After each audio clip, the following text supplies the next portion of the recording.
Welcome po sa pinakabagong episode ito ng programang Ang Iglesia ni Cristo. Samahan po ninyo kami sa gagawin po naming discussion. Ako po ang kapatid na Glenmark Mingita at makakasama po natin ngayon ang kapatid na Vic Sandoval. Magandang araw po sa inyo, kapatid na Vic. Magandang araw din naman, kapatid na Glenn. Mga kaibigan, sumasampalataya po kami na napakalaki ng maitutulong sa inyong ginagawang pagsusuri. Itong ating gagawing pagtalakay, samahan po nyo kami. Mga kaibigan, ang gagawin po namin pagtalakay ngayon ay may kinalaman pa rin sa paggunita namin sa ika-139 na kaarawan ng kinikilala po naming sugo ng Diyos. Sa mga huling araw, ang kapatid na Felix Manalo. May mga tao po kasi, kapatid na Vic, na bagaman itong aral tungkol po sa pagsusugo na atin pong sinasampalatayanan sa iglesia ay isa sa mga pangunahing aral ng Diyos na nakasulat sa Biblia. Ang iba po, pinupuna po ito Hindi po nila matanggap at ang karaniwan pong reaksyon, ipinagtataka po nila kapag naririnig po nila na ito'y ipinangangaral ng Iglesia ni Cristo. Kaya nga sa pagkakataong ito, kapatid na Glenn, ay ituturo natin sa pamamagitan ng mga banal na kasulatan kung ano po ba ang kahalagahan ng pagsusugo ng ating Panginoon Diyos. Ano ang kahalagahan nito sa kapakanan ng tao. At malalaman din natin, kapatid na Glenn, kung bakit sa kabila ng kahalagahan ng pagsusugo ng Diyos, meron pa rin mga taong ayaw tanggapin ito. Opo, totoo po yan. At ang iba pa nga po, kapatid na Vic, iniisip po nila na yung aral tungkol sa pagsusugo ng Diyos ay inimbentong aral daw ng Iglesia ni Cristo. Totoo po ba yun? Una, wala tayong anumang aral na inimbento sa Iglesia. Opo. Kaya mahalagang ipaglingkod natin, kapatid na Glenn, sa ating mga taga-subaybay. Dito po sa Juan 6:29, sumagot si Jesus at sa kanila'y sinabi, "Ito ang gawa ng Diyos na inyong sampalatayanan yaong kanyang sinugo." Alinsunod sa ating Panginoon Kristo, ang pagsusugo ng Diyos ay gawa ng Diyos. Sa makatwid, kapatid Vic, yung tungkol sa pagsusugo ng Diyos, yun pala'y biblical. Kaya kapag kami nagsasabi po na, inimbentong aral lang naman yan ng Iglesia ni Cristo, yun ay fake news. O baka naman, kapatid na Vic, kaya po nila nasasabi yun, dahil sa dalawang bagay. Kasi hindi po nila nauunawaan o wala silang kabatiran tungkol sa pagsusugo ng Diyos. Ang ikalawa po, baka yun ay paninira o pag-aglahi lang po nila sa mga aral na sinasampalatayanan natin sa Iglesia ni Cristo. Tama, kapatid na Glenn. Kapatid na Vic, ano po ang pananagutan po ng tao sa mga sinugo ng Panginoong Diyos? Ang babasahin natin dyan pa rin sa talatang binasa natin. Dito naman natin basahin sa Magandang Balita, Biblia. Sa 6:29 ng aklat ng Juan, "Ito ang ipinagagawa sa inyo ng Diyos. Manalig kayo sa sinugo niya," tugon na Jesus. Dito po sa binasa natin, kapatid na Glenn, ay malinaw ang pahayag ng ating Panginoon Kristo. Dapat manalig ang tao sa sinugo ng Diyos. Sa dating salin, ang banggit kanina, dapat sampalatayanan ang mga sinugo ng Diyos. Kaya kapag iniwasan, tinanggihan ng tao na kilalanin at sampalatayanan yung karapatan ng sugo, kanino po nagkakasala ang tao, kapatid? Nagkakasala siya mismo sa Panginoon Diyos. At higit sa lahat, hindi nila pakikinabangan yung dahilan ng pagsusugo ng ating Panginoon Diyos. Opo. Napakahalaga pa man din nun. Opo. Kaya mga kaibigan, ito po ang dahilan. Kaya hindi dapat ipagtakan ng sino man kung bakit gayon na lang ang pagpapahalaga at pagkilala namin ng mga kaanib sa Iglesia ni Cristo sa kapatid na Felix Manalo bilang sugo ng Panginoong Diyos sa mga huling araw na ito. Sumasampalataya po kami sa kanyang kahalalan, sa kanyang karapatan, batay sa mga aral ng Diyos na nakasulat sa Biblia. Sinasabi po ng iba, kapatid Vic, maaring nung una talagang nagsusugo ang Panginoong Diyos, pero sa panahon natin, obsolete na yan. Hindi na ginagawa yan ng Panginoong Diyos. talaga po bang meron pa rin pagsusugo ang Diyos kahit sa panahon natin ngayon? Meron pa rin, kapatid na Glenn, at ang babasahin natin at ipaglilingkod sa ating mga televiewers ay ang nakasulat po dito sa Isaias 41:9 hanggang 10, ikaw na aking hinawakan mula sa mga wakas ng lupa. At tinawag kita mula sa mga sulok niyaon.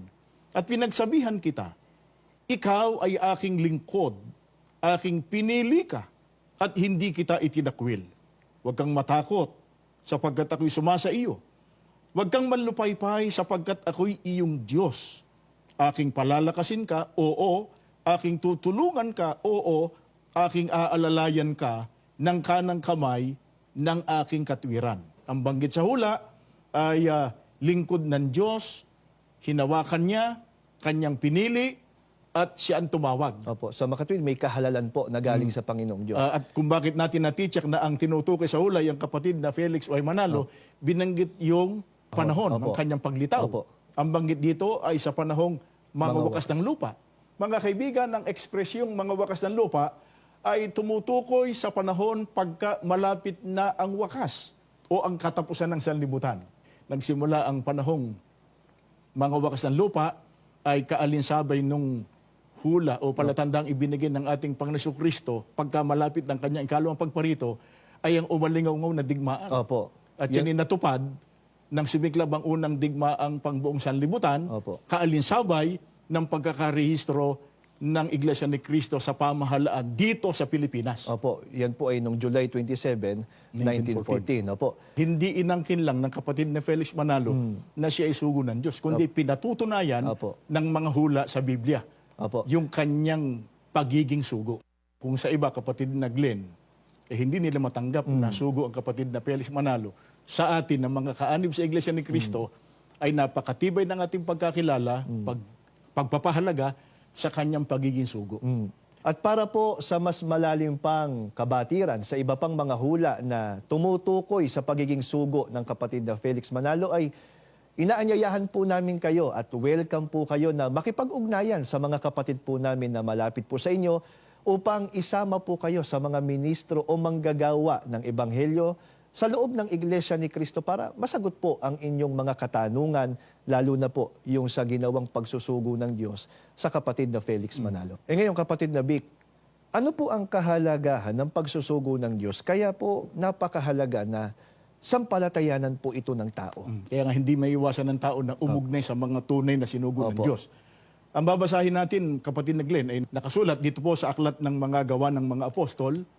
Dito po sa 26, 17 hanggang 18. Pakinggan po natin.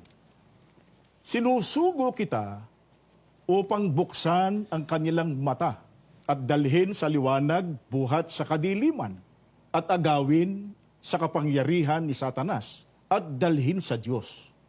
Sa gayon, tatanggapin nila ang kapatawaran ng kanilang mga kasalanan at mapapabilang sa mga pinapaging banal sa pamamagitan ng kanilang pananampalataya sa akin. Kapatid na Glenn, dito po sa mga talatang binasa natin ay nagpapakilalang napakahalaga na tanggapin ng tao ang pagsusugo ng Panginoon Diyos sapagkat napakadakilan ng kanyang layunin, kaya siya nagsugo. Ano po yung layunin na yon ng ating Panginoong Diyos sa pagsusugo niya?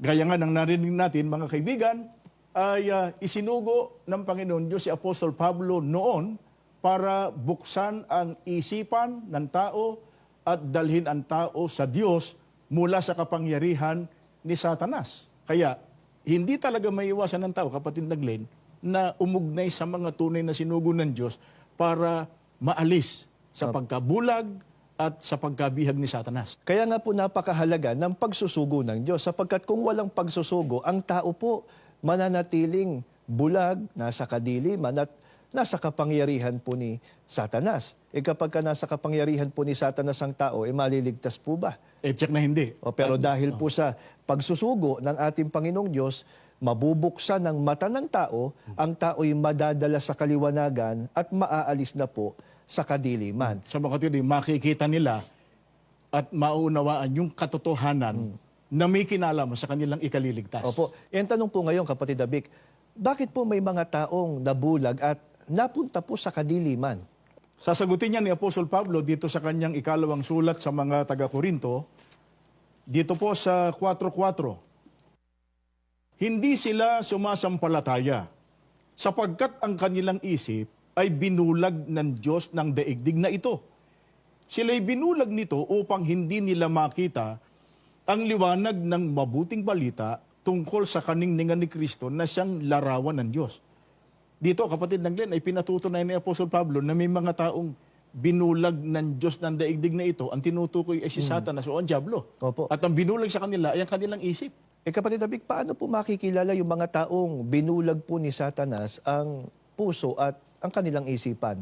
Babasahin natin, kapatid ng Glenn, ang sagot. Dito po sa Isaias 5:20, ganito ang ating matutunghayan. Kawawa kayo mga baligtad ang isip. Ang mabuting gawa ay minamasama. Ang masama naman ay minamabuti. Ang kaliwanag ay inaaring dilim at ang kadilim ay liwanag ang turing. Mapait na abdo ang sabi matamis at ang matamis ay minamapait. Madaling makilala, kapatid na Glenn, yung mga taong nabulag ni Satanas. Nahanay sila dito sa binabanggit ng mga propeta na mga tao anyang baligtad ang isip. Opo, bakit po, kapatid David? Isipin ninyo, sabi ng ating binasa, yun anyang mabuting gawa, yun ang kanilang minamasama. Yung masama, minamabuti, at yung kaliwanagan, ang turing ay dilim, at yung kadiliman ay liwanag naman ang turing. Di ba't paligtad niya? Kaya po ang tawag ng Biblia, doon sa binasa po ninyo, kawawa po, di po ba? Kapatid David, alin po ang isa sa mga katotohanan na hindi dapat baligtarin sapagkat napakalaki po ng kinalaman sa ikapagtatamo ng kaligtasan? Itong itinuturo naman ni Apostol Pablo na nakasulat dito po sa Colosas 1:12 hanggang 14. Babasahin natin ang pahayag ni Apostol Pablo. At magpasalamat kayo sa Ama sapagkat minarapat niyang ibilang kayo sa mga hinirang na magmamana ng kaharian ng kaliwanagan. Iniligtas niya tayo sa kapangyarihan ng kadiliman at inilipat sa kaharian ng kanyang minamahal na anak. Sa pamamagitan ng anak, tayo'y pinalaya at pinatawad sa ating mga kasalanan. Dito, kapatid na Glenn, ay binibigyan din ni Apostol Pablo. Si Apostol Pablo ay isa sa mga sinugo ng Panginoon Diyos. Binibigyan din dito na ang mga taong magmamana ng kaharian ng Diyos, ibig sabihin yun ang mga maliligtas, ay nagmula sa kapangyarihan ni Satanas, galing sa kadiliman, inilipat sa kaharian ng anak para sila magmana. Yan po ang isa sa mga katotohanan ng itinuturo ng tunay na sugo ng Panginoong Diyos, di po ba? Pero bakit po ba ang tao ay kinakailangan pa na ilipat sa kaharian ng anak mula po sa kadiliman? Sapagkat ang sabi nga ni Apostol Pablo ay sa pamamagitan ng anak, sila ay pinalaya at pinatawad sa kanilang kasalanan. Ano pong katumbas nung sinabing sila'y pinalaya, yung mga taong inilipat sa kaharian ng anak, at napatawad sa kasalanan? Hindi tayo magbibigay ng ating sariling opinyon o kuro-kuro. Babasahin din natin ang pagtuturo pa rin ni Apostol Pablo. Diyan pa rin sa Colosas 1:14, dito naman sa isang salin, ganito ang pagtuturo ni Apostol Pablo. Dahil sa dugo ni Kristong nabuhos, tayo'y natubos na at napatawad na ang ating mga kasalanan. Kapatid na Glenn, ang katumbas ng napalaya na, natubos na. Ang ipinantubos ay ang mahalagang dugo ng ating Panginoon Kristo, kaya sila ay napatawad na sa kasalanan at maliligtas. Baka iniisip naman po ng iba, kapatid David, ba't kailangan pang sugo ang magturo nun? Di ba lahat naman ng tao ay nakinabang doon sa naging kamatayan ng Panginoong Hesukristo? Di ba lahat naman ng tao natubos ng ating Panginoong Hesukristo kaya napatawad yung kanilang kasalanan? Yun nga ang katunayang, yung ganung paniniwala nila ay katunayang hindi sila umugnay sa sugo Sapagkat ang mga sugo ng Panginoon Diyos, ang siyang kakasangkapanin ng Panginoon Diyos sa pamamagitan ng pangangaral para mabuksan ang kanilang isipan. Makilala nilang katotohanan at makasama sila sa mga natubos na pinatutunayan ng Biblia. Siguro inaabangan po yan ng mga nakasubaybay po sa atin. Sa pamamagitan pa rin po ng Biblia, alin po bang pinatutunayan na natubos ng dugo ng Panginoong Hesukristo at napatawad sa kasalanan? Ang babasahin po namin sa inyo mga kaibigan ay nakasulat sa aklat ng mga gawa ng mga apostol Sa 2028, dito po sa sali ni Ginoong George M. Lamsa, sa pagkakaliwat na po sa wikang Pilipino, ganito ang ating mapapakinggan. Ingatan ninyo kung gayon ang inyong sarili at ang buong kawan. Narito'y hinirang kayo ng Espiritu Santo ng mga katiwala upang pakanin ang iglesia ni Kristo na binili niya ng kanyang dugo. Pinatutunayan, kapatid na Glenn, sa Biblia. Hindi ng ating opinion o kuro-kuro, kundi ito ang nakalagay sa Biblia. No. Na ang tinubos ng mahalagang dugo ng ating Panginoon Kristo ay ang iglesia ni Kristo. Kaya para po ang tao ay masakop din ng pagtubos ng Panginoong Hesukristo ng kanyang dugo. Para ang tao ay mapatawad sa kasalanan at maligtas, kailangan po nasa loob siya ng iglesia. Hindi po ba't yan nga ang isa sa mga aral ng ating Panginoong Diyos na ipinangaral at itinuro ng kanyang mga sugo? Yan din po ang aral na itinuro ng kapatid na Felix Manalo at yan pa rin po ang aral na patuloy na itinataguyod ng kasalukuyang tagapamahalang pangkalahatan ng iglesia, ang kapatid na Eduardo V. Manalo. Kaya kapatid na Glenn, sa dinami-dami ng mga nangangaral ngayon, mga nagpapakilalang di umunungay, mga tagapangaral ng Biblia, hindi naman nila naituro yan eh. Opo. Ang itinuturo pa nga ng iba, hindi na rin kailangan ng pag-anib sa iglesia. Ang mahalaga ro, sumampalataya na lang. At yung iba nga nagsasabi pa na, wala naman ang wika sa relihiyon yan. Kaya, karaniwang reaksyon, kapatid na Glenn, ng mga naging kaanib sa iglesia ni Kristo, ay sinasabi nila na, nun lang nila na unawaan yung aral na kailangan palang umanib sa iglesia ni Kristo. Nang makilala nila, tanggapin ang pagsusugo ng Diyos sa mga huling araw na ito. At sa pagsampalataya nila sa kahalalan ng kapatid na Felix Manalo, ay nakilala nila tunay na Diyos, di ba? Opo. Nakilala nila ang tunay na likas na kalagayan ng ating Panginoon Kristo. At nagagawan to pa rin ngayon ang lahat ng mga aral ng Diyos na nakasulat sa Biblia dahil niyakap nila ang dalisay na katotohanan na ipinangaral ng sugo. Kaya mga kaibigan, napakahalaga po na ang tao'y sumampalataya at kumilala sa kahalagahan ng pagsusugo ng ating Panginoong Diyos. Sapagkat sa pamamagitan ng pagsusugo, batay po sa ginawa nating pagtalakay, ay mabubuksan ng isipan ng tao, mula sa kadiliman, makararating siya sa kaliwanagan, maaalis sa kapangyarihan ni Satanas, magagawa niya yung tunay na paglilingkod, at magkakaroon po siya ng matibay na pag-asa sa pagtatamo po ng kaligtasan. Mga kaibigan, magbabalik pa po kami. Narito naman po si kapatid na Nicole para po sa ating feature. Thank you po, Brother Vic and Brother Glenn. As the Iglesia ni Cristo commemorates the 139th birth anniversary of Brother Felix Manalo, the messenger of God in these last days, let's watch some of those who once believed they were already in the truth in their former religion, but later realized the importance of God's commissioning of His messenger in order to understand the pure truth from the Bible. Pagdating dun sa sugod, di ko siya matanggap pa nung una. Iniisip ko, tama ba talaga ito? Kasama ko to po yung mga anak ko. Nag-aalala ako para sa mga anak ko. Tapos dumating po sa punto na kaming mag-asawa, nagdidebate na rin. Ako sinasampalatayanan ko na ang Ka Felix Manalo ay sugo talaga ng Diyos. Kung wala ang Ka Felix Manalo, walang relihiyon sa buong mundo na merong doktrina na nag-iisa lang ang tunay na Diyos. Kaya sabi ko sa kanya, kung hindi mo matanggap o kung ayaw mong sumama, sabi ko, sasamba na ako. Sabi ko, sasamba na ako sa iglesia. At tinanong ko naman yung mga anak ko kung sino yung gustong sumama. Sabi ko, sasama ba kayo? Sasamba ulit ako sa iglesia. Yung sinabi po ni Papa na sino po yung sasamba na po siya ulit. Kasama po ako at yung kapatid ko po na bunso po. Nung sinabi po ng Papa ko na kung sino po yung gustong sumama po sa kanyang sumamba, parang naisip ko po na itatry ko pong sumama sa kanya. Tapos nakita ko po yung mama ko na hindi po sasama. Sinabi ko po na okay lang po. Ang ama na po ang bahala na tatawag po sa kanya. Ako, sasamba na ako at magpapatuloy na ako sa pag-aaral sa iglesia. Sabi niya, kung ayaw mo, bahala ka. Maghanap ka na ng kung anong relihiyon mo ang gusto mo. Sabi niya po sa akin ganon. Siyempre ako naman, wala naman na talaga akong against Ako din sasama ako. Sasama din ako, sabi ko ganon. Kaya yun po, nagpatuloy po kami ng pag-aaral, ng mga leksyon po sa iglesia. Hanggang lahat po yun, sinampalatayanan po namin. Ang turning point po sa akin, nakilala ko po ang nag-iisang tunay na Diyos po. Dahil yun po yung malaking question po sa akin, kahit po nung nag-reform kami, kahit sa mainstream church po. At doon ko po napapatunayan na ang Iglesia ni Cristo po talaga ang tunay na relihiyon.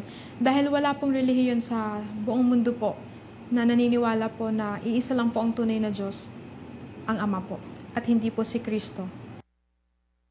25 years na ijay nga membro, ijay nga CLG, Church of the Living God. Amokit talaga nga ti CLG iso iti pudpud no nga relihiyon nga pakay sa lakanan ti tao. Ni Uncle Lando, presidente ti CLG, iso ti masigasig nga agsamsamba dita. Kat nagado ti gagayem na nga papastor nga agdudo mga lugar, adu ti makakay na nga sumrek iti pagka CLG. Ibagbaga na kanya kidin Uncle Lando, oraan niya nga relisyon nga sumrek iti nga addaan kit han nga isuksukat da iti CLG. Hawan ti sabali nga pagsirikan na nga relisyon no lang nga dijay ta amin kanu nga relihiyon ket agpapadama. Isu ti pananindigan na idi ununana. Idi nagbalinak nga membro dita, inawis dak nga agadal ijay Far East Bible Institute ijay Tugigaraw.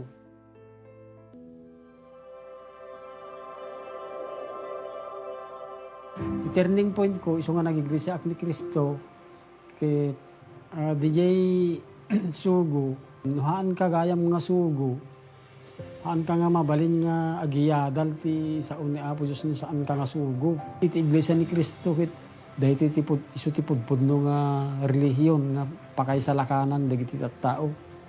Iso nga kunak kini bakit ko ito'y tayo hantayo nga agsubli ti dati nga naggapuan tayo nga relihiyonin kunak kanya na. Lawlawag da iti iglesia ngem digay do mga relihiyon. Kami nga padet nga iglesia talaga. Dito kami nga talaga patuloy ko iti pagsisimba. Iso nga nariknak na talaga nga nasarakak iti pudno nga natal na nga biyag ti sanga pamilya. I'm Sister Nicole Makatangay. Back to you, Brother Vic and Brother Glenn. At sa amin pong mga kababayan, kaibigan, pinakahahangad po ng programang ito na matupad sa lahat ang napakabanal na hangarin ng Diyos na isinasaad sa unang Timoteo 2:3-4 na ang lahat ng tao ay maligtas at makaalam ng katotohanan. Bago po tayo pansamantalang maghiwa-hiwalay ay inaanyayahan po namin kayo sa isa pong panalangin.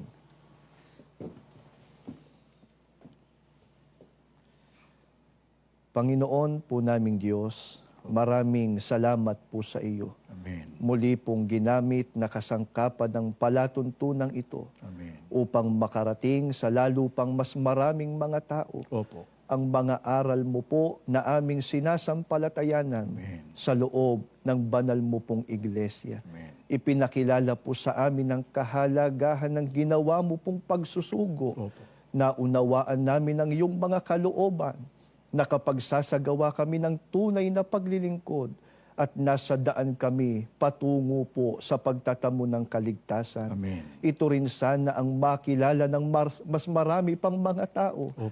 Makasama naming maglilingkod po sa iyo. Makakasama naming magtatamo ng gantimpalang mga inilalaan mo po sa amin. Amen. Patuloy pong basbasan ng palatuntunang ito. Opo. Basbasan ng pamamahala sa iyong iglesia. Amen. Basbasan ng kabuuan po ng iyong bayan. Amen. Magalang po naming hinihiling ang lahat Opo. sa pangalan po ng Panginoong Hesukristo. Amen. Amen.